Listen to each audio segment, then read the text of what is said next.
Autoimun adalah suatu penyakit di mana antibodi menyerang tubuh kita sendiri. Seharusnya antibodi itu sebagai pertahanan tubuh ya. Jadi ada kuman masuk ke dalam tubuh, dia menyanggah ya. Tetapi dalam hal ini dia nggak nyanggah si kuman. Kita dipikirnya kuman itu. Jadi dia menyerang tubuh kita. Dengan kata lain kita bisa bilang sistem imun kita yang error. Seperti itu. Penyebab autoimun sampai hari ini kita nggak tahu yang sebenarnya. Yang kita tahu adalah faktor yang mempengaruhi, yaitu faktor genetik, faktor lingkungan, dan juga gaya hidup. Nah, kalau genetik itu faktor keturunan. Ya, jadi kemungkinan seseorang yang mempunyai keturunan autoimun 30% bisa terkena autoimun. Tetapi di samping itu ada orang yang nggak ada keturunan autoimun tidak bisa terkena karena gaya hidupnya. Nah, gaya hidup yang bagaimana nanti kita bisa bahas.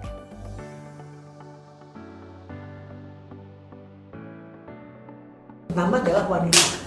Ya, kenapa wanita? Karena wanita biasanya dipengaruhi juga faktor hormon estrogen dan juga wanita yang masa produktifnya masih aktif. Nah, itu yang banyak ya. Karena faktor estrogen ini akan mempengaruhi juga autoimun tersebut. Tetapi di samping itu cara hidup, ya gaya hidupnya, gaya hidup sehat atau tidak, bagaimana diet makanan. Dulu orang bilang, wah autoimun gak usah diet karena kita belum tahu. Tapi sekarang ternyata diet itu menjadi satu hal yang penting sekali pada penyakit autoimun.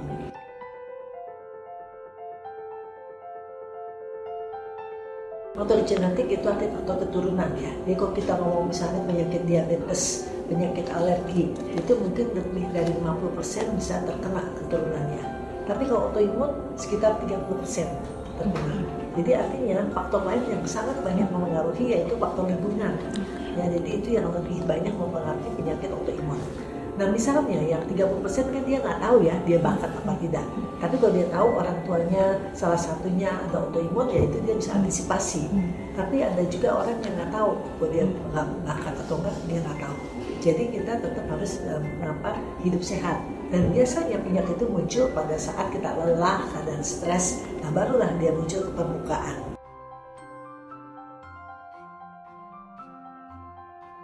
Nah, autoimun banyak disebut 1000 wajah. Ya, jadi artinya gejalanya banyak tapi tidak khas. Nah, biasanya dibilang 1000 wajah itu lupus ya, SLE. Tetapi saat ini penyakit autoimun lain juga demikian. Ya, biasanya dia letih, lesu, cepat capek. Ya kalau kerja, kemudian nyeri sendi sakit, bangun tidur, kaku ya. Tapi itu juga nggak khas kan, itu artinya orang rematik juga bisa kayak gitu. Tapi sekarang masyarakat udah lebih aware ya, lebih waspada. Jadi kalau dia rasa lemah, lesu, dadakan keluar praktek, kira-kira autoimun katanya. Kemudian sakit-sakit sendi. Nah itu disertai juga ada yang lalu rontok. Terus ada yang sering lupa, brain fog istilahnya. Jadi masih muda tapi sering lupa. Jadi nggak konsentrasi, berkurang.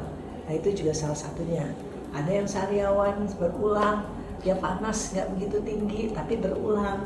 Nah jadi orang datang ke dokter dikasih paracetamol misalnya. Paracetamol kan umum ya, generik ya. Jadi untuk panas paracetamol turun. Tapi begitu terus gelombangnya. Ya kadang-kadang ada yang kasih antibiotik dokter.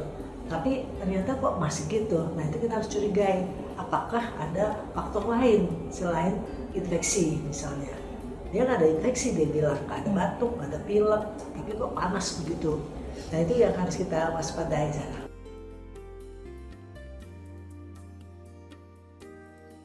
Jadi yang paling sering memang lupus ya. Nah, sistemik lupus erythematosus atau SLE. Tapi kita gampangnya lupus ya, yang disebut 1000 wajah. Nah itu yang jadi sendi, rontok, sariawan, panas nggak jelas ya. Nah itu salah satunya. Tapi banyak lagi yang lain ada kriteria. Kemudian yang lain RA, rheumatoid arthritis yang ini. Tangan sakit sampai bengkok, nah harus simetris ya. RA itu rheumatoid arthritis simetris kiri kanan, sini, pedal sini, terus lutut, terus yang kaki ya seperti itu. Itu nyeri sekali ya rheumatoid arthritis. Dan ada lagi Sjogren. Nah Sjogren ini biasanya juga nyeri sendi, rambut rontoknya ada, tapi dia khasnya kering, mulut kering, mata kering, bibir kering, dan ini kulit jadi kering. Nah itu khasnya dari Sjogren. Jadi ada lupus, rheumatoid arthritis atau RA, ada Sjogren syndrome ya, ada vaskulitis yaitu radang pada pembuluh darah kulit, jadi ada titik-titik gitu kayak demam berdarah tapi banyak gitu ya di kaki, dan ada nyeri sedikit dan juga kadang-kadang gatal. Biasanya kita lakukan biopsi kulit untuk mendiagnosis. Nah kemudian ada juga yang ke kulit, jadi psoriasis, itu juga banyak, dia autoimun kulit. Dan vitiligo yang pigmennya kurang ya, jadi putih dia. Itu juga autoimun, tidak mengancam nyawa tetapi secara kosmetik jadinya ya, jadi belang-belang putih akhirnya putih semua. Nah kemudian ada lagi autoimun saraf neurologi yang kita sebut myasthenia gravis, dikenal dengan MG ya, MG. Jadi kelopak matanya itu turun sebelah karena kelemahan daripada otot.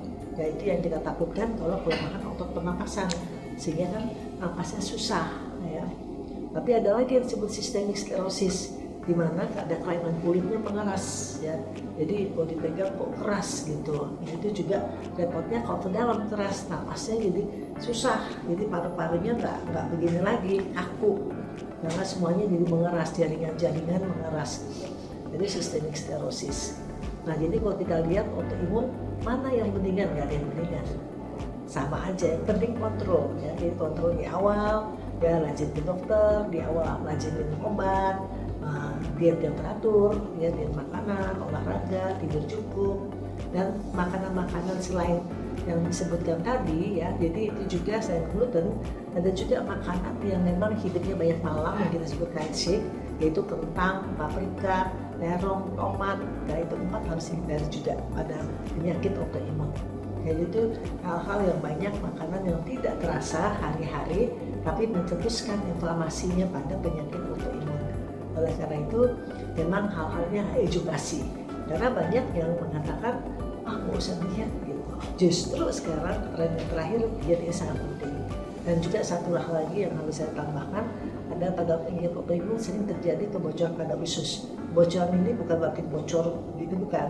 Jadi apa namanya viri-virinya usus yang harusnya rapat yang buka gini sehingga macam-macam bakteri jahat bisa masuk. Dan di usus itu 80% bakteri baik itu yang sebetulnya mempertahankan imun sistem kita. Nah pada penyakit autoimun itu sudah terjadi mikrobiom dunia usus ya, dunia bakteri baik itu jadi kacau. Jadi bakteri jahatnya banyak masuk sehingga penyakit-penyakit banyak terjadi ya pada autoimun, macam-macam infeksi bisa masuk ya. Nah kita mesti lihat di sini, itulah masuknya perlunya probiotik. Nah, jadi kita bicara autoimun sekarang ilmu banyak sekali dari sisi mana kita lihat. Nah, pengobatan kita harus holistik ya. Jadi probiotik perlu, belum vitamin D ya, karena beberapa penyakit autoimun kayak lupus, Sjögren nggak boleh kena matahari sehingga nggak bisa terbentuk vitamin D. Karena vitamin D, vitamin yang sangat penting untuk imun sistem kita. Dan dengan vitamin D yang rendah itu penyakit autoimunnya lebih kambuh.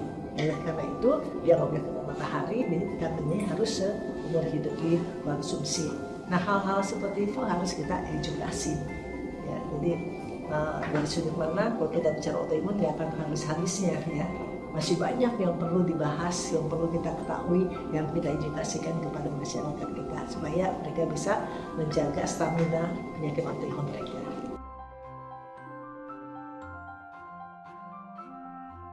Sekarang orang-orang seperti itu biasanya mereka datang ke dokter, keluhannya dia sebutin, tapi kita harus melengkapi pertanyaan. Jadi kadang-kadang orang nggak ngeh gitu ya, dia hanya sesaat itu, padahal pernah nggak serial berulang, kita harus tanyakan hal itu juga. Ya pernah nggak sih suka cepet lupa, atau lupa kita mau ngambil apa, balik lagi ke kamar itu apa yang mau kita ambil, seperti itu ya. Terus tiba-tiba mau ngomong ini tapi ngomongnya mau lain ya. Hal-hal itu harus kita tanyakan juga. Nah, kalau kita sudah selesai wawancara dengan pasien yang kita sebut anamnesis, kemudian kita periksa fisis, kalau nggak ada, biasanya sudah nggak selalu ada apa-apa, fisisnya biasanya normal pada awal ya. Kemudian kita cek lab. Nah, dari laboratorium kita mendapat banyak konfirmasi.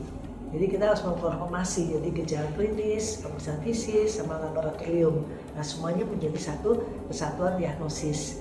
Nah, pemeriksaan banyak yang harus kita lakukan. Dan pemeriksaan itu mahal. Jadi kita pilih salah satu dulu. Anates biasanya, IF ya, anates di awal. Itu positif, kita baru pemeriksaan lain.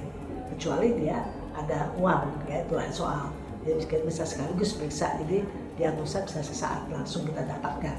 Tapi kalau enggak, bertahap. Karena pemeriksaan autoimun bukan yang rutin, jadi cukup mahal. Nah, biasanya pasien nanya berikutnya, saya bisa sembuh nggak sih dok? Itu pertanyaan umum dong, wajar ya. Nah, kita jawabnya juga nggak bisa bilang, oh nggak bisa begitu juga ya, harus bijaksana. Penyakit autoimun, penyakit yang kronis, jadi seperti alergi, seperti diabetes, seperti penyakit lain, sama aja. Jadi kalau ada faktor pencetus, dia kambuh lagi. Oleh karena itu, kita hindari faktor pencetusnya. Kemudian makanan-makanan yang sesuai dengan penyakitnya. Kayak diabetes kan ada pemakan gula banyak dia naik misalnya, seperti itu. Ya contoh, kalau makan banyak lemak kolesterol naik. Nah ini juga sama. Ya jadi glutennya dikurangi. Mungkin nggak pantang tapi dikurangi. Tapi kalau yang udah khusus atau ibu khusus itu harus pantang.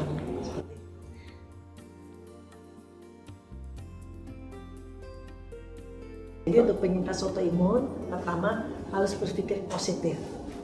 Jadi dia harus menerima penyakit autoimunnya. Ikhlas, saya terima nih autoimun dan bersemangat. Ya menjadi seorang penyintas, seorang pejuang, memperjuangkan autoimunnya menuju remisi. Dan jangan lupa latihan senyum setiap hari, karena dengan kita senyum itu sel-sel imun sistem kita meningkat. Tapi kalau kita diam, sedih, nah itu semua sistem imun kita menurun. Bisa selalu bilang harus tersenyum terus, lihat di kaca, udah senyum belum hari ini, tapi dia pasti senyum sendiri kan kalau lihat di kaca. Terus apa? Hindari stres. Stres ada tapi belajar memanage stres itu.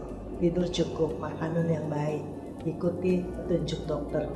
Ya, jadi harapan kita berdoa supaya autoimunnya bisa remisi. Tujuan kita adalah remisi. Apa yang disebut remisi? Pasien kita ajarin, kita edukasi. Remisi adalah kondisi di mana seseorang autoimun bisa lepas obat atau dengan dosis minimal dan bisa hidup normal. Nah seperti itu. Nah kita tujuannya adalah remisi. Nah kemudian bagaimana cara remisi? Management of stress. Karena setiap orang hidup pasti ada stres. Bagaimana memanage? Nah ini yang harus dipelajari. Dari waktu ke waktu kita bertumbuh dewasa untuk menekan stres kita, tapi kita bisa hidup healing, kita disebut healing ya. Nah bagaimana olahraga yang baik, misalnya yoga atau yang ada pernapasan ya supaya bisa lebih tenang. Karena autoimun biasanya orangnya melo ya, jadi karena rasa nggak enak dia sensitif, cepat tersinggung. Jadi kita harus edukasi keluarga. Jadi kalau dia bisa cepat tersinggung, dia cepat nangis, cepat marah, jangan dimarahin lagi, diemin aja dulu sambil dia tenang. Nanti orang tua pasti ngobrol, oh tadi saya gini ya, maaf ya, nanti dia sendiri yang kayak gitu ya, tapi harus dia ngayomin. Dia orang autoimun harus merasa keluarganya tuh mendukung. Nah itu penting sekali, dukungan pada keluarga. Oleh karena itu pada kita diedukasi untuk keluarga ya, untuk orang-orang autoimun kita edukasi keluarganya, suaminya atau istrinya atau siapapun yang bersamanya di rumahnya. Nah itu, jadi kalau udah dia teredukasi itu bagus sekali dan masuk ke dalam komunitas autoimun. Ini penting karena di sana mereka merasa senasib, seperjuangan ya. Nah ada dokter-dokter yang di sana. Kebanyakan saya minta teman-teman sejawat yang dari LCM dari manapun kita minta bantu secara volunteer gitu ya. Jadi itu kita bagaimana membantu pasien itu melalui WA gitu ya. Jadi ada komunitas ya. Nah itu sangat baik sekali karena disiplin ilmu dan kita juga sebagai dokter banyak belajar dari pertanyaan-pertanyaan pasien itu ya, sehingga kita bisa lebih mendalami merasakan bagaimana seorang autoimun itu berjuang, dan kita sebut perjuangan itu seorang penyintas. Dulu kita bilang penderita autoimun, sekarang diganti kata-katanya penyintas. Penyintas artinya seorang yang sedang berjuang untuk autoimunnya dan harus happy dari dalam. Nah itu penting ya, dan berdoa tentu ya. Nah itu semua dikombinasi.